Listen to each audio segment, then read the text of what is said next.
What's happening, everybody? Happy Thanksgiving Eve to those who celebrate here in the United States.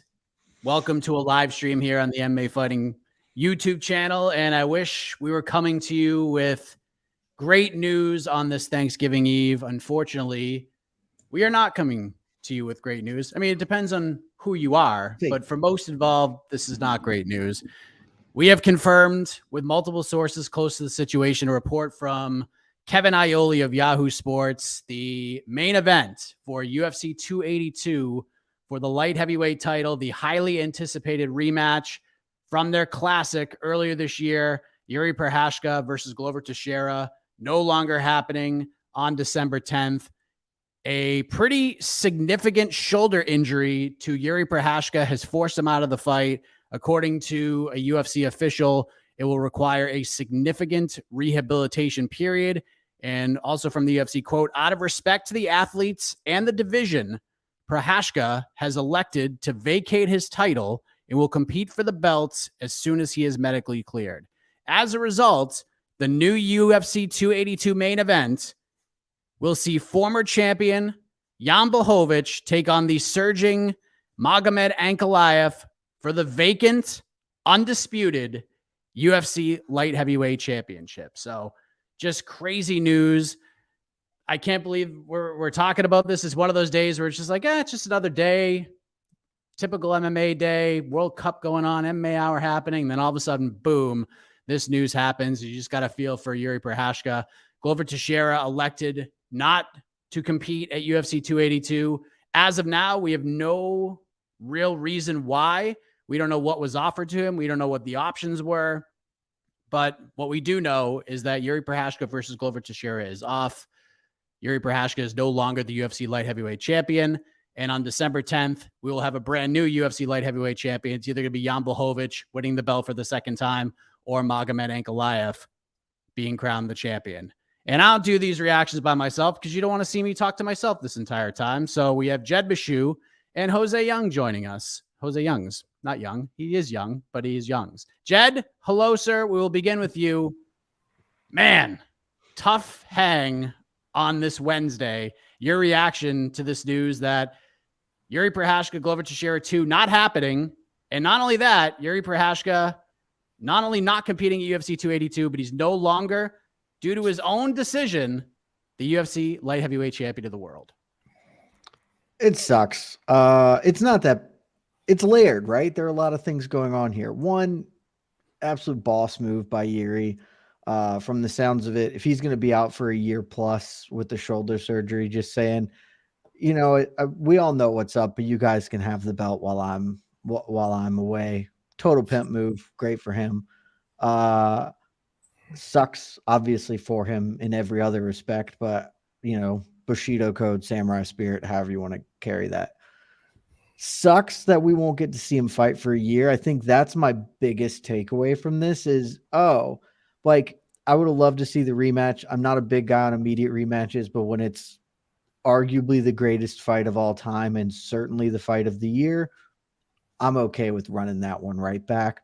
So it'll suck that we probably never get that fight now. It feels like that fight is now just, it was a one-off, which adds a little bit to the mystique, frankly, the first one.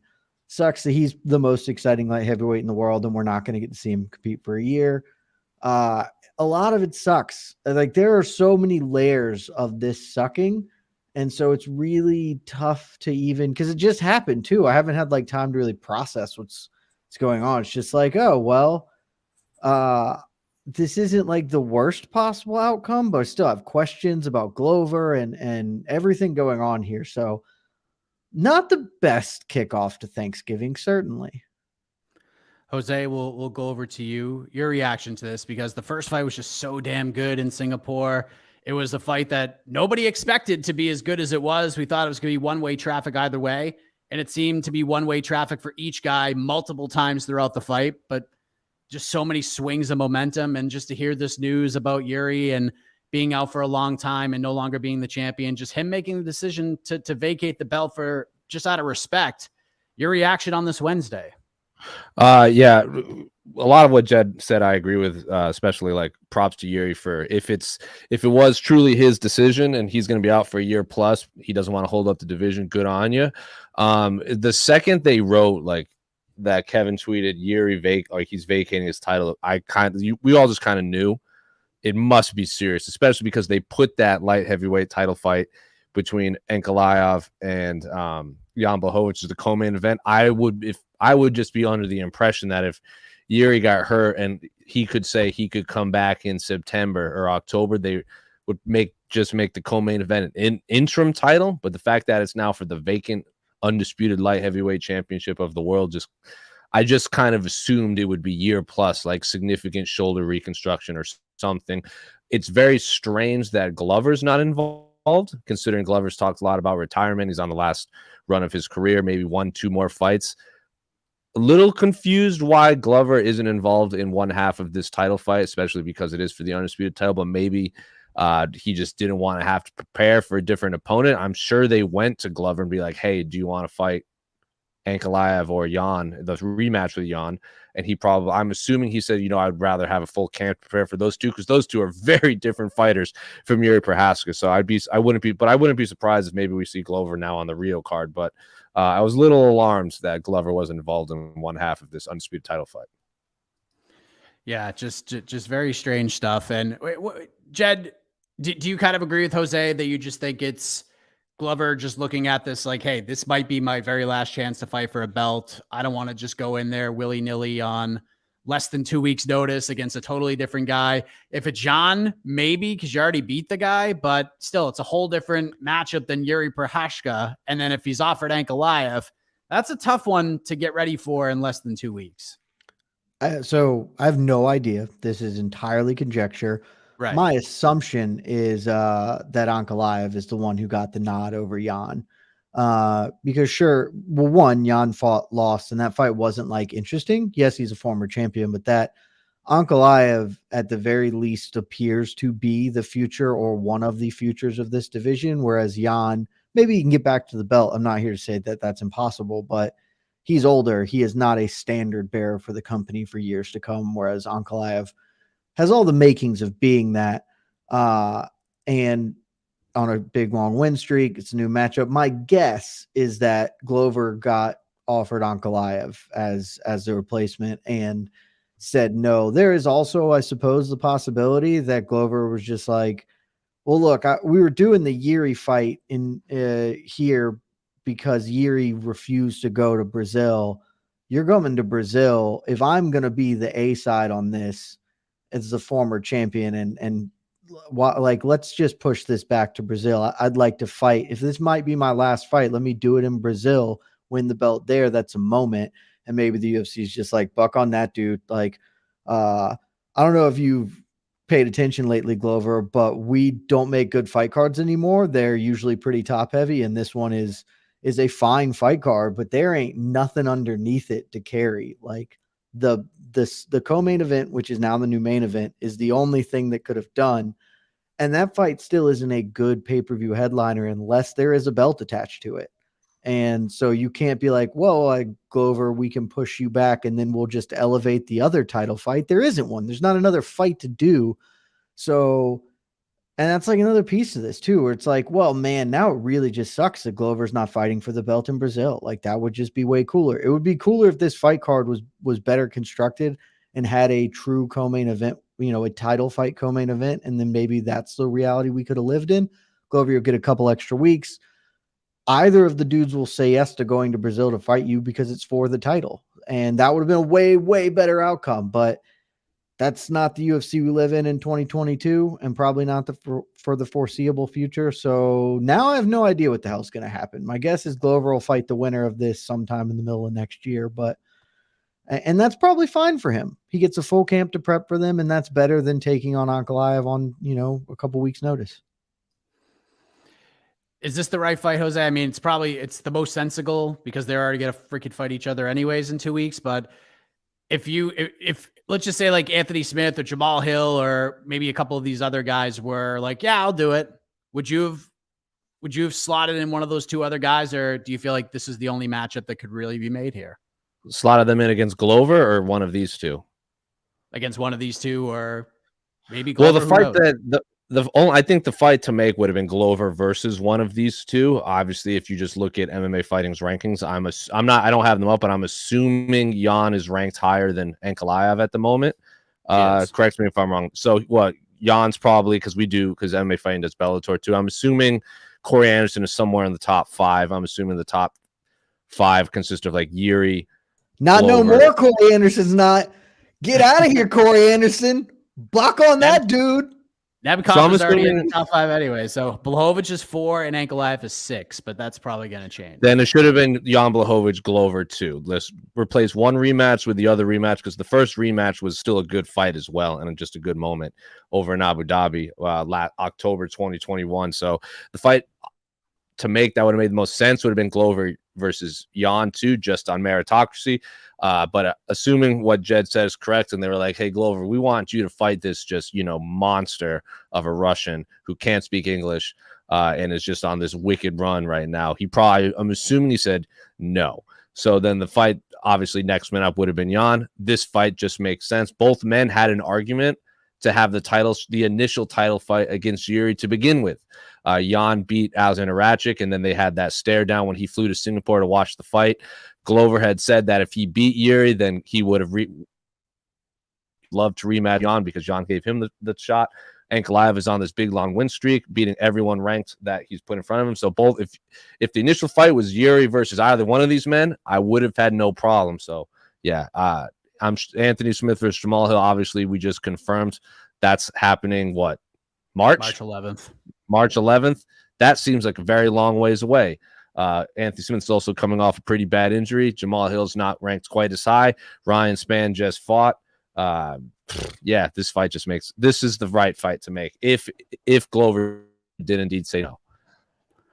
So now, currently, here's what the main card probably looks like. We got Blachowicz Ankalaev for the vacant title, Ponzinibbio versus Robbie Lawler, Paddy Pimblett, Jared Gordon, Bryce Mitchell, Ilya Taporia. Obviously, Jiri Glover 2 was the main event, so that was your 5-fight main card. Oh, word. Darren Till DDP is getting the bump to the main. That is here's my 1,000% the other main card fight now. Yes, but here's also my other question, because the UFC doesn't have a card this weekend. They have a loaded fight night card next weekend. The main event is Stephen Thompson versus Kevin Holland. RDA, Brian Barberena. They got Tai Tuivasa on this card against Sergey Pavlovich. Do you think there's any chance, Jed, that they just pull one of these fights? Like, maybe not the main event, probably not the main event, but if they maybe pull Tai and Sergey Pavlovich up to this card, maybe just to give it a little bit of a boost? Or do you think they're just going to go with these 14 fights and just one of the other bouts is just going to get the bump? It's honestly a bit surprising that Tai Tuivasa is fighting at Orlando and not just on this card, because this card needs depth. It is desperate for some other fights that not fights that don't matter. Like this is a fine card. This is one of the lesser pay-per-views they have put out this year. And maybe that's just because we're coming off 280 and 281, which were very strong offerings. But there's I don't know that they need to give it a bump, because if you just put Darren Till in the top, like in the main card, that's fine. And there's still 13 fights on this card, even losing the main. So it wouldn't hurt. Tai Tuivasa is always going to help a pay-per-view, I think, in general. So that certainly wouldn't hurt. But Tai doesn't want to fight in Vegas. Tai wants to fight in Orlando. He wants to go to Disney World. So I think they're going to let him do that. And this will just be the card, and it will now be substantively worse without the main event on top of it. Yeah, we got that fight. What else is on here? Billy Q, Alexander Hernandez, Edmund Shabazian, Dulce Lungambula, Eric Silva, TJ Crowd. This is before the narrative starts. This is not going to be the worst pay-per-view lineup of the year. UFC 270 was real bad outside of the top 2 fights, and UFC 275 was also not great. Even 273 wasn't that good. Oh, 270 was terrible. That is true. And 273 was also 270 did have 2 title fights, though. Well, that's what I said. Outside of the top 2, I bet you couldn't have named a fight on that main card without looking it up. No, I'm not you for sure. But like, I also am a firm believer that like it really doesn't matter. Like the rest of the card does not matter nearly as much as it does having a top end that's very good, because Then that's how you leave the event. 272 was also real bad. They had to just manufacture a co-main event between RDA and Moicano. That didn't have a title at the top. That was Colby Jorge. That fight card was not great either. This is the same level of fight card if you look at it. It's like it's not the Colby Masvidal main event, like the manufactured nonsense main event is the one we're going to get for 282. Everything else is fine. Bryce Mitchell was on that one. We're getting Bryce Mitchell again. Yay. It's fine. This is a fine card. It's not awful. It's not the worst thing you're ever going to see. It's in the bottom tier, but it's not the worst. It's certainly a low tier. If they're going to pull a card from Orlando, I'm assuming they would have to pull the heavyweight fight, because cutting weight is terrible and they're not going to have to cut any weight. Yeah, I would say so. Then we'd have two heavyweight fights on one card, and it's never good to have multiple heavyweight fights on a fight card. Man, if Jed Meshew is saying that, it's a bad idea. That's true. That's very true. So okay, the truth is 279 was the worst fight card of the year, as I'm thinking about it. Well, we just feel better about it because of the chaos that happened. But that fight card was bad. Even the new version of it was still pretty bad for $70. It was a bad card. Sure. Well, this one ain't good though. Hey, we're trying to be positive. Hey, listen, this card a month ago, a little bit more, everyone was looking at this like, man, this is really deep, because we had the main event. There was still maybe hope for John Jones, but I didn't really buy that. I never had that hope because I'm not a fool. Yeah, Bo Nickel was on that card. That obviously got moved as well. So yeah, we got this one. And it'll be the last pay-per-view of the year. And who knows? The UFC has pulled rabbits out of their hats last minute before, and I don't even know what you could do to make this good. Yeah, I don't know. Like that. I do not know if there is a viable thing for them to put here. Like it's fine. They have a title fight, and it's maybe not justified because Glover should really be in the spot, but like you can't really have too big an issue if Glover did turn this down and Yuri's going to be out for 18 months, which is kind of feels like that's the case. Like this is a pretty legit light heavyweight title fight. But it just, everything about this kind of blows, man. Like it would just be way cooler if they canceled this card and we're like, hey, we're just going to move half these fights to Brazil. Glover's going to fight Jan in Brazil or whatever. I mean, I'm more disappointed in the fact that we're not going to see Jiri Prochazka fist fight a human being for a year plus. That, and we didn't talk about it as much with the TJ stuff, but like shoulder injuries are the worst injuries. Like you're never the same. And like, it's the way like tearing your MCL used to be a death sentence in like professional sports. And now it's like, fine. Effing up your shoulder is still like, it just doesn't, as a man who has had surgery on my shoulder multiple times at this point, it just doesn't ever get better. Like it's really weird joint that does a lot of stuff. And it's like, I don't know what he's going to look like after 18 months off and with a reconstructed shoulder. Cause TJ still screwed up after he had double shoulder surgery. He just ruined it again. Like it's just a bummer. Losing him is a real bummer. Yeah, he's just so fun and exciting. And I was curious to see how he would come back after all that time just by himself, putting himself through hell because he was so disappointed in his performance. It's crazy. So for those who are joining us late, we're about to get out of here in a minute, but they didn't say like the exact injury, how it happened or anything like that, but it is a shoulder injury that will, quote, require a significant rehabilitation period. Prochazka vacated the belt on his own. This was his decision out of respect for the division and the athletes within it. And as soon as he's ready to come back, he will get the first title shot. Man, this is just wild. Rough for in July or August, I should say, Paradigm had 3 champions and now they have 1. Rough go for them. Yeah, that is tough. That is tough. Well, on the bright side, me and our esteemed colleague Sean Al-Shadi predicted 3 champions each at the start of this year. And I thought I was dead in the water because I got Islam right and I had Magomed Ankalaev, but I was like, well, he literally can't be the champion by the end of the year. Now he super can because I think he's going to beat Jan. So, woohoo! Well, hey, listen, the current betting odds are in your favor right now. -240, Magomed Ankalaev, the favorite. The comeback on Jan He's going to Blachowicz beat plus Jan. 200. He is going to beat Jan.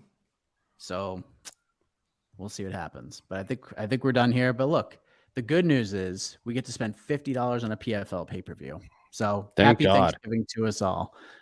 So the news just gets better and better. But there you go. Unfortunate for most people. Not unfortunate for Jan Blachowicz and Magomed Ankalaev, who are going to battle it out for the now vacant UFC light heavyweight title in the main event of UFC 282, December 10th, Las Vegas, Nevada, at the T-Mobile Arena. Jed, any final thoughts? It'd send us down a whole new path that we don't need to go on. I was just thinking, would I rather buy 282 or the PFL championships? And I'm not sure. 282 because it has Robbie Lawler and Paddy Pimblett on it. Yeah, I think that's going to be sad Robbie Lawler, though. Also Ilya Tafora versus Bryce Mitchell is going to be all kinds of venomous. Yeah, I mean, that fight is very, very good. That fight is Curtis Joaquin Buckley is going to be fun. Those two guys do not like each other. I don't have to buy that one, though. That's true. That's free. That's true. Unless they bump it up. I can get 6 title fights and Julia Budd versus Aspen Ladd for $50 instead of 4 and some other fight. We're not sure. I assume it's Darren Till for 75. So I'm just saying, if you're, it's a holiday time, you guys trying to figure out where you want to put your money, think long and hard. Did you guys know Raul Rosas Jr. is 20? I thought he was 16. He's 19. No, he's 20. 19 now. He's 20. Mm. I thought he was 18 before. Now he's Didn't he just? I thought he was 19. He just turned 20. Maybe I'm wrong. Maybe he just turned 18. Don't sign 20-year-olds. Stop signing 20-year-olds to fist fight people. How'd that work with Chase Hooper? It doesn't. They need to develop. Yes, it's working pretty good for Mahavan. Just turned 18. October 8th, he was 18. He was 17 on the Contender Series. So right there you go. All right, I think we're done here. Some tough news, but what can you do? We're MMA fans. We roll with the punches, and we try to take the negative and at least attempt to turn it into a positive. So for Jed Meshew, for José Youngs, I am Mike Heck. Sorry if you're just finding out about this news right now. Jiri Prochazka, on his own volition, vacates the UFC light heavyweight title, shoulder injury, significant rehab from all accounts. And now Jan Blachowicz will have a chance to become a 2-time UFC light heavyweight champion when he takes on Magomed Ankalaev in the new main event of UFC 282. Thank you for watching. Thank you for listening. If you celebrate, happy Thanksgiving, everybody. Love you guys.